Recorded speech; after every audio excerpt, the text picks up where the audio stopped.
Hey everyone, welcome to the second podcast here on Howzat Sport. Today we're joined by Trent, Nino, Loco, Girdham. Trent is a professional fighter. Trent, how are you going, mate? I'm good, mate. Just woke up, ready to ask some good questions. Answer some good questions, actually. I can ask some too. Yeah. So obviously, Trent, the first thing I just want to talk about is how was your boxing fight? Because obviously you fought recently at Bankwest Stadium on the Team Tuesday undercard. How was that for you? It was an amazing experience, you know. My boxing coach rang me just after my fight in Queensland got cancelled. When I got sent back from the border, he said, "Don't eat too much. I got a boxing fight for you in 3-4 weeks." I said, "Yeah, keen, no worries." We didn't know much about the guy. Everything I heard about him, he was tough, so I knew I was going to be a bit more classy, a bit more smart. Yeah. Caught him really early in the first 10 seconds, dropped him. Yeah. So that was probably the best way to start the fight. And then I thought it was over, but he got up. So it was really good getting those 4 rounds in because I hadn't fought since February, and it was just nice to be back in there doing what I love to do. Yeah, I was going to actually mention that because obviously when I got to the stadium, it was right as you were walking out because I was at the event.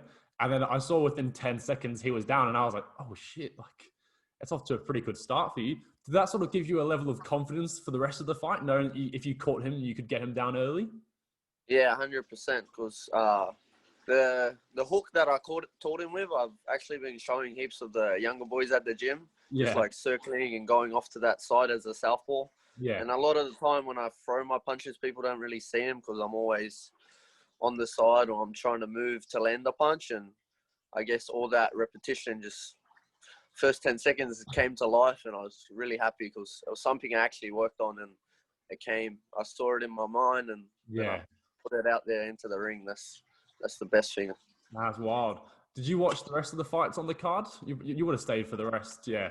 Yeah, I'm like before I started fighting when I was a kid, I was a fight fan. So yeah, I used to try to fight on any show just so I could watch fights, and that's the same thing here. I'm like, can I be the first fight so I can watch all the fights? Same thing happened. Me and my boxing coach walked around, watched the fights. Darragh Foley's fight was amazing. That was an amazing fight.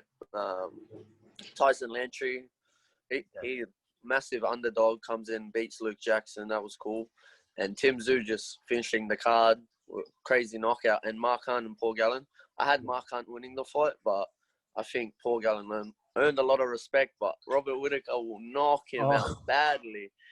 So I know he's just trying to make money, and he's doing him, you know. So good on him. I think the Rob Whittaker call out made me laugh. Not like it was more funny than anything. It's just it doesn't make sense to me. And the worst thing is the final fight, the Tim Tuesday, when he knocked him out, I missed it because I was taking a drink. My head tilted back for 10 seconds to have a drink, and then I looked up and he was on the floor, and I was like, I've just missed it. I've waited the whole night for the main card, and I've just missed the final fight just by having a drink. It was crazy.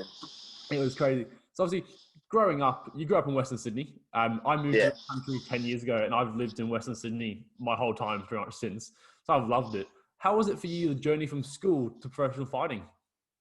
From school and primary school, I was a really angry little kid. Everyone knew. I have a little bit of a speech impediment. It was a lot worse when I was younger, so I used to love getting into fights. I didn't really love it, just something sort of happened. I was always smaller, getting into fights. Then I moved into high school.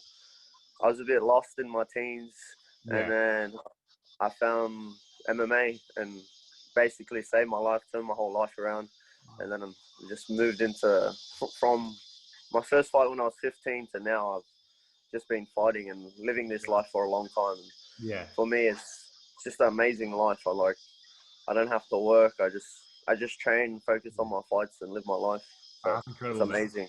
Did you play any other sports before you started training? Or? Yeah, any sport. I'm a competitor. We were playing ping pong yesterday, and I lost twice, and I was angry about it. I played rugby league my whole life growing up till high school, and then when I found MMA, it was something different. It's sort of like it was calling for me. I wasn't just playing it. It was something I needed in my life, and I just followed it ever since. Yeah, it's crazy because I find myself, I'm very competitive. It doesn't matter if it's chess, if it's Uno, even if it's against my own family. My family, if my mum's listening to this, because she will, Mum, you're the worst of all of us. She will compete on anything. We've had big discussions over Uno games. It's ruined dinners. It's all sorts. But I think for me growing up, when I was growing up, I didn't really hit my growth spurt until I was about 17. So my mind told me that I could compete at all these sports, but I was about 5'4". So my body just got demolished. I think that was the Yeah. hardest awakening for me. Yeah, that's where I get my toughness from. Everyone says all my Islander friends, because I was Yeah. always the smallest, and they're like 100 kilos when we were 10. Just getting smashed by them when I was younger. I think that's what built a lot of my mental toughness, not worrying about size or weight and just going forward and having fun. Yeah, it's crazy. Pain's just temporary, you know? But yeah, and that's like, just I used to play rugby until I moved to Australia, and I think a few of the Islander boys in school would demolish me. And I was like, this isn't big boys. I was like, I don't think my body's built out for this. Like, it took a few hits. So yeah, when you were like going into MMA, did you find any main challenges making that transition from obviously being a school student? Because obviously, like, I found it hard. Even now, I still don't know what I want to do full time. But obviously, you found your calling. Was there any sort of challenges you found making that decision to commit to fighting full time? Well, when I first started, you know, no one's gonna believe in a little kid from Western Sydney saying, "Yeah, I'm gonna be a professional fighter." I told my teachers and that in school, and they looked at me and said, "You need a backup plan." Everyone always told me, "You need a backup plan. You need to do something else." And Darren Till always said, "If you don't have a backup plan, you only got one option, and that's to succeed." So that's the mentality I've gone with it at. Or like moving to Thailand, I moved with no money. As I just said, I'm gonna always find a way to make this my lifestyle. So there's been challenges, but that's a part of it. It's all a part of the journey. Everyone's worried about the final destination, but you gotta enjoy the ride, smell the roses along the way, and just have fun with the life. This is a great lifestyle. Been all around the world just from being a little kid that want to fight people. Yeah, it's crazy. Where would you say is the best place that the sport's taking? Because obviously you've traveled around the world fighting. Where's your favorite place that you've been because of it? I love Asia, so Korea. I fought kickboxing in Korea. I've cornered in Korea. Korea's amazing people. Yeah. I lived in Thailand. Thailand is my second home, my home away from home. Sometimes it feels like more like my home than my normal home. Yeah. Abu Dhabi, amazing. A bit too hot for me, a bit too fancy. I'm more laid back. I'm not too worried about the materialistic things. I'm just simple. As long as I can train, eat good food, I'm pretty happy. Yeah. So you mentioned Thailand. You trained at Tiger Maui Thai. How is that there? Because to me, that's one of those things I see a lot of people training at Tiger Maui Thai from all levels. What's that whole experience like? It's just different, you know. Every day, one week there's 10 Russians on the mat. Next week, 10 Brazilians. There's always a different group. So that's where I feel like I got a lot of my diversity from. That's the word, diversity. Just from training with a lot of different styles and picking up things. I really try to take things from everyone, you know. You can learn from anyone. So every time I see someone really good, I'm going to chuck myself in and try to train with them and learn anything they got to teach. So I think Tiger, that's the amazing thing about Tiger. There's always someone new, always someone to learn from. And the lifestyle, the weather, there's a lot of cool guys out there. People I call family at Tiger for sure. At Tiger Maui Thai, who would you say is like the craziest name you didn't expect to be training with that you end up training with? It's not really crazy because like everyone thinks these like UFC fighters or anything, no matter how like big they are. Most fighters are very humble people. Like Alex Volkanovski. Yeah. I've trained with him. I've been down in Wollongong. He's one of the most humble people. He's amazing to train with. Peter Yan. Mark Hunt's been through the gym. Tai Tuivasa. Anyone that's been in Thailand has been to Tiger. So it's just amazing, you know. It's like you don't get shocked too much. A lot of my friends, they'll spar someone because I'm an MMA like fanatic. They ask me who's that. I'll be like, oh, this is his record, his weight class, where he's from. And oh, bro, I do good, you know. My friend Fabricio, he's an amazing fighter, but he doesn't look up too much stuff. So he'll kill someone on the mat. And I'll be like, bro, do you know who that is? He's like, nah, bro, I just try to kill him. I'm like, bro, that guy's a world champion. He's like, oh, okay. That's cool as fuck. Yeah, that's kind of a funny way to look at it, I suppose. What would a day-to-day experience be there? So obviously, when you go there, you said you moved there with no money. That must have been quite a journey for you just to go, I'm all in. Like you said, like the Darren Till quote, your only plan is to succeed. So moving there, what was it like, obviously, making the transition from Western Sydney to there? Well, I'd been there like a few times for a week or two, but I told my mom when I went, I said, I'm not coming back until I get a fight in Japan. That's always been my dream, to fight in Japan. So Yeah. I set that goal. I said, I'll be back when I make that dream happen. And basically it was just, I went from living at home with my parents to living alone. And then I was lucky enough when I had no money, I met Emilo Arrutia. He's the Honey Badger, fights in 1FC, and he told me, he's like, we got a house. You want to live with us? And I was like, yeah, 100%. I got no money. I'm like, how much? I was sleeping just with a mattress and a fan, and I was happy. That's all I needed. I live with Fabricio Andrade. He's my best friend, Brazilian friend. Yeah. Emilo Arrutia, JP, and then we had big boy Ryan up in the top. So it was different. I think I've grown up a lot from living in Thailand, experiencing a lot of different cultures. It's just amazing experience there. Yeah. It sounds like, I can only just tip my hat to you. It's quite impressive, man. Like, to just commit to it fully. Fair play, man. Like, honestly, it's solid. Obviously, fighting, obviously, you've trained at a few gyms. Who would you really like? Is there any key people you'd say to your success so far in your fighting? Definitely Rodney Williams. When I first went to Rodney Williams, I thought I was a great striker and I knew a lot. I was just a bit fancy. He basically retaught me all the fundamentals and angles. And he said, he's a boxing coach. So he said, I'm never going to show you how to kick, but he always said, I'll put you in positions where you can do whatever you want. So he showed me a lot of angles, and everyone sees my footwork's a lot better since I've been training with Rodney. Joe Lopez, Alex Volkanovski, everyone at Gracie Hameda Bankstown, amazing Jiu Jitsu coaches. Fabricio Andrade helped me a lot with my life. He's the same age as me, and we've both been chasing this dream together. I miss him a lot. He's over in Thailand. I haven't seen him in like a year, but still talk all the time. He's got a big fight coming up and one championship soon. I know he's going to shock the world in that, but can't tell you who he's fighting, but tune in to Fabricio Andrade when he fights, because he's one of the most violent fighters I know. Yeah, that's honestly, it sounds like you've had some journey, because obviously I think we're the same age, because you're 23, aren't you? Yeah, 23. Yeah, so we're the same age, but it seems like you've traveled half the world and I've only been to 3 countries, so it's quite... Oh, I'm just lucky. I'll never... Just lucky I'll fight. It's solid. So would you say throughout your career so far, there's been any really defining moments for you that have just changed your whole perspective on everything? Probably the camp with Alex Volkanovski. I lived down there a month, and we had all the best guys in Australia training together. I felt I was at a very high level, and I was competing with all these guys and doing really well. So that was a good experience. Training at Tiger, day-to-day basis, really good guys come in, and you can always test yourself. So that's the amazing thing, always having a test. If you're the best guy in the gym, you're never going to get any better. You have to venture outside and train at different places. That's why I'm really lucky. All my coaches, they let me be free, and they know I'm a bit of a gypsy. And some days I'm just like, hey, I'm going to Thailand tomorrow. I'm going to go stay in Wollongong for 2 weeks, so I'm going to train here. So I'm just lucky I have good people around me that support me and let me do it my way. A lot of people try to control their fighters or tell them how to live, and I feel like that's not the best. That's not going to get the best out of anyone. You got to be free in this lifestyle. Yeah. Do you have any gyms around the world that you would wish to train at still? Like, is there any places you'd want to go down and just experience? Yeah, I love to. Everyone says America a lot, but I want to travel to Brazil. I would love to train at Nova União. I would love to train anywhere in Japan. Japan's amazing. Try Hard Gym with my 2 Japanese friends, Tiger and Shintaro.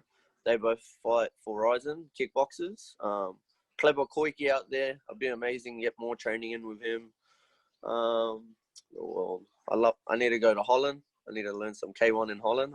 Go see my first kickboxing coach, Joop Berenput, in Holland. My plan is to just keep traveling, The more of the world you see, I think the more you learn about yourself. So yeah, that's a very good quote to follow, man. That's unreal. Obviously, I'm a bit curious. The nickname Nino Loco, did someone give you that?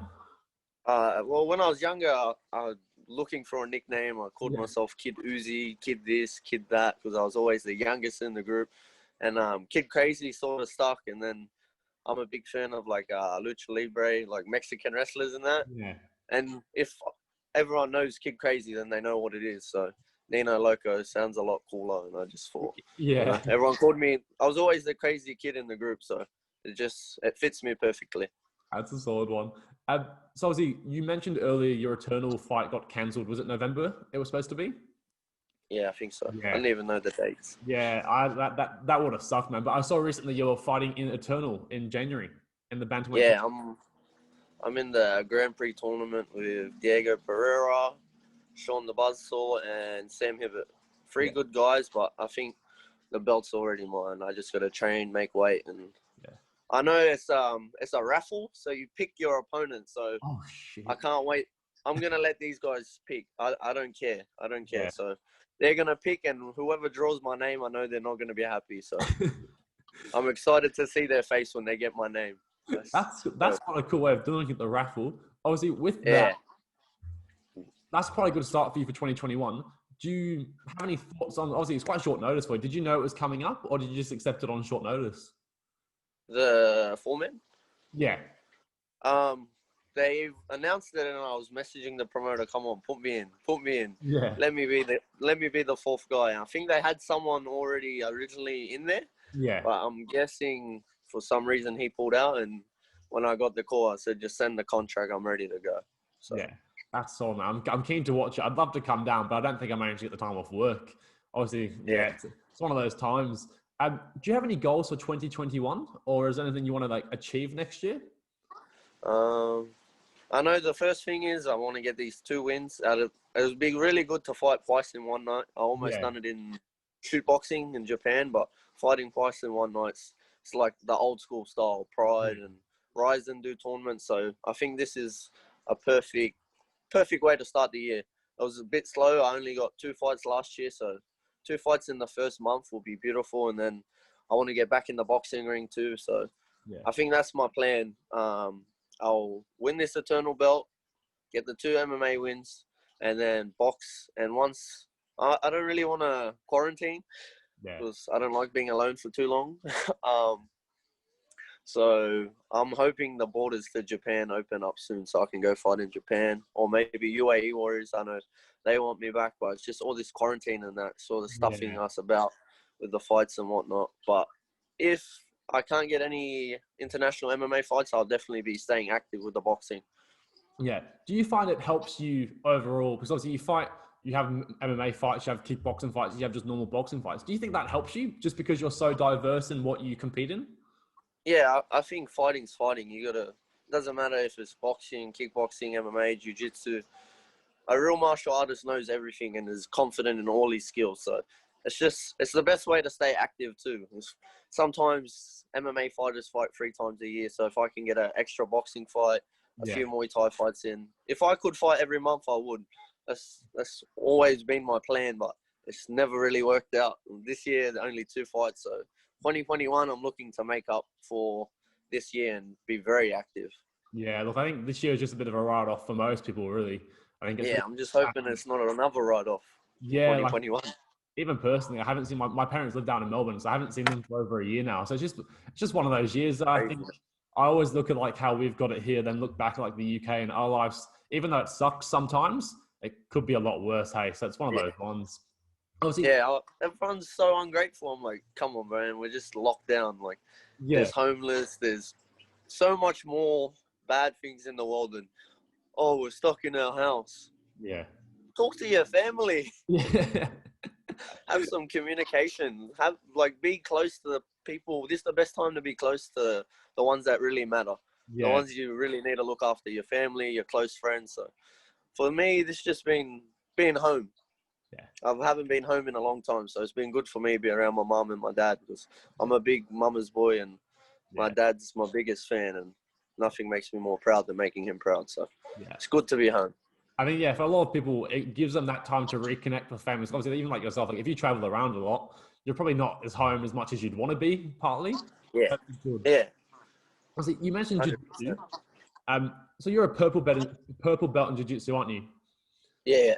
How did you find your starting in Jiu-Jitsu? Did you start that before you started normal boxing and fighting, or did you go into that later? The original thing, how I learned how to fight was through the first UFC game. So I Yeah. sort of learned all my fundamentals and then went to a gym and I sort of knew the positions. So as long as I've been fighting, I've been doing jiu-jitsu. So 8 years, 9 years doing jiu-jitsu, and I've always tried to do everything. A lot of fighters, they're very good at, okay, I'm good at this, so I'm only going to do what I'm good at. I want to level up all my game. I wasn't the best wrestler when I started, so I went to Thailand, worked with the Hickman bros, and my wrestling's improved a lot. Yeah. I didn't really have good head movement. I went to Rodney Williams. It's all about just getting better. I think a lot of fighters, they get stuck in one style too much. So Yeah. And obviously going between trainers, it means you can you don't have to just specialize in one. You traveling around a lot gives you time to spend with specialists in that field. Like you mentioned, the Hickman brothers in wrestling. You won't always yeah, get that same level from if you just stay at the one coach. yeah, 100%. Yeah. So one thing actually I asked Colby last week was if you could build your dream UFC main card, if you had to pick 5 fights, what 5 fights would you reckon you'd pick? UFC. UFC. Okay. Francis Ngannou versus John Jones. Yeah. I want to see that fight in there. I want to see this Peter Yan versus Aljamain Sterling fight. I think that'll be an amazing fight. If not, Corey Sandhagen versus Peter Yan would also be amazing. Put that Moreno versus Davison Yeah. on the card. I think these are all title fights other than the heavyweight fight. Alex Volkanovski versus Brian Ortega. I think that'll be an amazing fight.